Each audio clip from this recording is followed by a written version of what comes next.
పాట వినకపోతే నిద్ర పట్టదు. మీరు పాట వినాలంటే నేను పాడినా ఏంటి?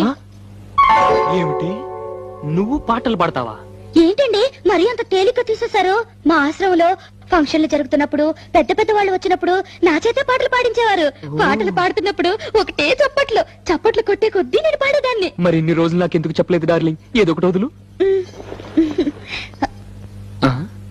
తలుపులు ముయ్యండి. ఏ ఎవరిని వింటారనా? కాదండి, నా పాట మీరు తప్ప మీరు ఎవ్వరూ వినకూడదు. నా పాట మీకే అంకితం. ఓ ఏం కొట్టేవి నచ్చలక. వస్తానుండు, నీ పాట నాకే నాకే అంకితం. ఓకే, ఏది పాడు.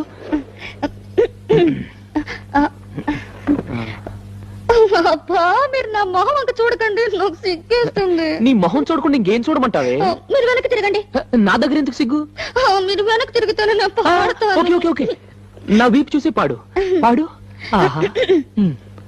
దేవుడా దేవుడా